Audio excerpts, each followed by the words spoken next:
Who's doing what? For example, the whole deplorable thing. Oh, sure. They're still doing Yes.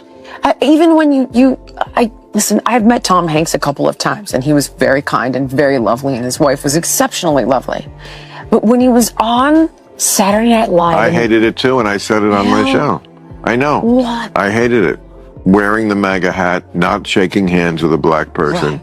And that's when I thought, you people don't know MAGA people. Nope. I mean, they have their issues, and I certainly have my issues with them, but they're general. I mean, of course, there's some racists everywhere who are that bad, but generally, all the MAGA people I know have no problem shaking hands with the black person. You're just hysterical. And you're not helping. And nope, I agree. Not at all. That was not deplorable squared. Not help. Bill Maher isn't holding back anymore as he takes aim at what he calls Hollywood's preachy culture. The veteran comedian and talk show host is fed up with celebrities pushing moral lessons, and his fierce criticism now targets even revered figures like Tom Hanks. In his latest bit, Maher makes it clear that no one is too big to escape his scrutiny. Before diving into his full commentary, here's the clip that sparked his reaction, followed by his unfiltered response. If you're interested in a frank look at Hollywood's shifting landscape, stick around and hit subscribe for more. More folks went to church, we wouldn't be in this mess we're in now. You know what? I agree with you, Doug. I'd like to shake your hand, sir. Here we go. No, oh, no. Oh, no, it's just a handshake. Yeah, it's just a handshake. Yeah, all right. You're welcome at Black Jeopardy anytime. All right. Well, thank you, my brother. Maybe I'll start a show for you to come on, and we'll call it White Jeopardy. Here, this is the kind of message Hollywood tried to sneak in, painting Trump supporters and MAGA voters as nothing more than hateful stereotypes. It wasn't loud or obvious. It was slick, smug, and dressed up to look like harmless comedy. When the clip went public, defenders jumped in right away. Relax, it's just a joke, they said. If you're upset, you just don't get comedy. But here's what they don't talk about. Comedy isn't just entertainment. Like movies, music, and news, it shapes how people think. It sets the tone for what's acceptable. And when it always punches in the same direction, at conservatives, at Trump supporters, it stops being comedy. It becomes propaganda. They want to mock half the country, then hide behind a laugh track and say it's satire. But we see through it. This exact issue came up recently on Bill Maher's podcast, Club Random. And Maher had some sharp words about that now viral clip. Let's take a look, Don. Who's doing what? For example, the whole deplorable thing. Oh, sure. They're still doing Yes. that. Even when listen, I've met Tom Hanks a couple of times, and he was very kind and very lovely, and his wife was exceptionally lovely. But when he was on Saturday Night Live... I hated it too, and I said it on my show. I know. What? I hated it. Wearing the MAGA hat, not shaking hands with a black person. Right. And that's when I thought, you people don't know MAGA people. Nope. I mean, they have their issues, and I certainly have my issues with them, but they're general. I mean, of course, there's some racists everywhere who are that bad, but generally, all the MAGA people I know have no problem shaking hands with the black person. You're just hysterical, and you're not helping. And nope, I agree. Not at all. That was deplorable squared. Not help. Agree that kind of messaging doesn't help anyone. But honestly, this is how the far left operates. They twist people's words, attack their character, and walk away without a second thought. No accountability, no regret. We saw it with Trump for years. Now it's J.D. Vance. They've even targeted Tom Homan. It doesn't matter who gets dragged through the mud, as long as it pushes their agenda. It's all fair game. And now, sadly, Tom Hanks is part of it. Some might say he's just an actor reading a script. It doesn't mean he believes it, but let's be real. Hanks isn't a newbie looking for his big break. He's one of the most powerful actors in the business. He has the freedom to say no to choose what stories he wants to be part of. If the message didn't sit right with him, he had every chance to walk away. But he didn't, and that tells you a lot about where he really stands. We all in comedy step over the line sometimes, or do one that they want to take back. I doubt if they want to take that one back. I think they probably think it's great. But I'm telling you, as a liberal, I don't like it. Again, because lying offends me. I'm a comedian. when the premise isn't real, the joke is not going to work. The premise has to ring true. That premise doesn't ring true. It might have rang true, I don't know, X years ago. It doesn't now. So, but that's where we are. Everybody has to just play the hate card because that's what gets clicks. That's what gets you loved by your side. Right, your side, 100%. And there's safety there. They just want to feel that, oh yeah, that's right. He's Hitler.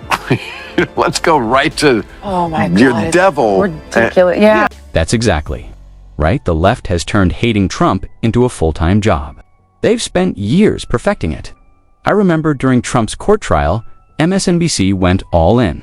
They ran 24 hours of nonstop coverage like it was some kind of Super Bowl. But it wasn't news. It was a show. They had cameras following his every move from the hotel to the courthouse, like it was some kind of red carpet event. It was obsessive, dramatic, and honestly, pretty sad.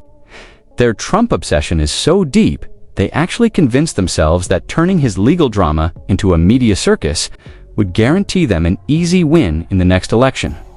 They really thought that. If they blasted enough smug commentary and sound bites, voters would just fall in line. But here's the thing. Americans are smarter than that. The wall-to-wall coverage didn't hurt Trump. It only made the media. And the left looked desperate and out of touch with what actually matters to everyday people. Reminded me of an abuser who goes back to a woman and puts on the mask. I'm charming. I'm totally loving. I will never hurt you. You can trust me. I get you. We're together. We're a partnership. But then as soon as the woman does something, could be anything, to set him off, the veil comes down and you realize this has been someone pretending. This whole thing that's been wooing me in has been an act. And oh my God, I was almost fooled. Thank God I saw the moment of reality. That's what that thing was to me, because Saturday Night Live hates conservatives. Ellie's point is simple. Tom Hanks might not think much of conservatives or the MAGA movement. And if that's true, then his nice guy image was just a mask. For years, he played America's favorite actor, warm, polite, relatable. But now, that mask has slipped, and we're seeing his true feelings come through.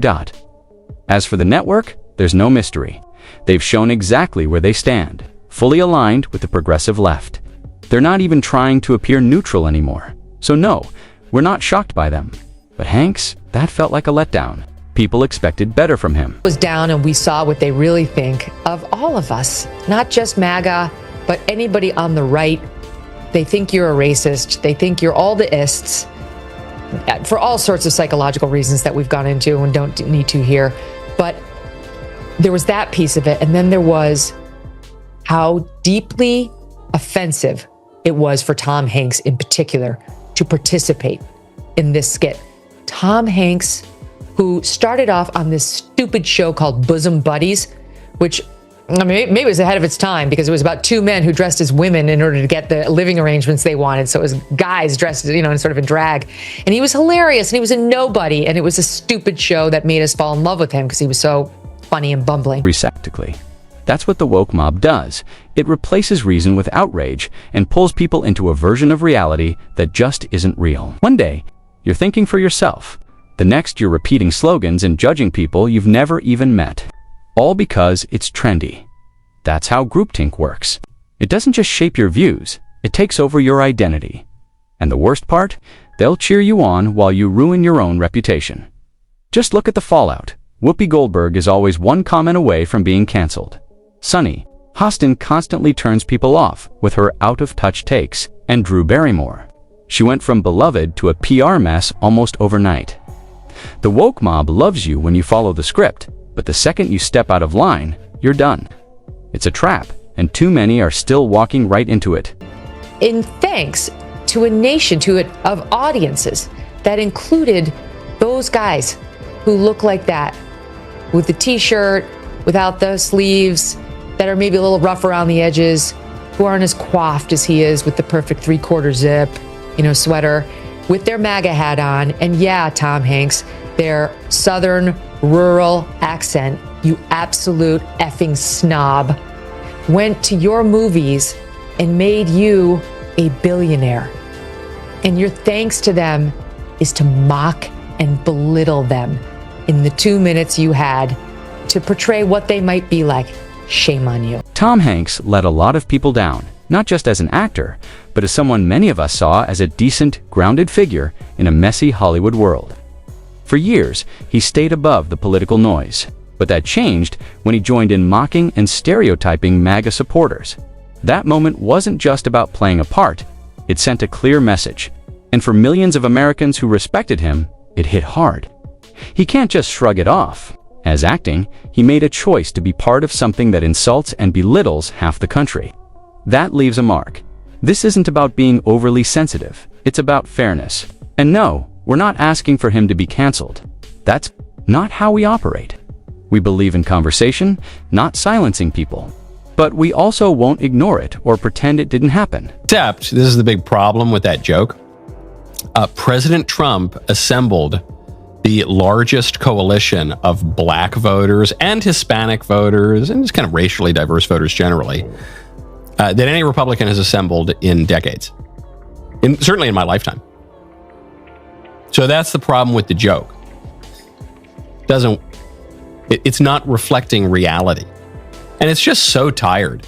The thing I really like about this sketch is it shows that Hollywood has learned nothing. I know that SNL is taped in New York, but the broader entertainment industry has learned absolutely nothing. Trump supporters aren't just one type of person.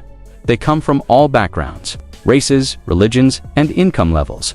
That alone shows how much the Republican Party has grown and changed in recent years. The old stereotype that paints conservatives as some narrow, backward group just doesn't hold up anymore. It's lazy, it's wrong, and it's something the DNC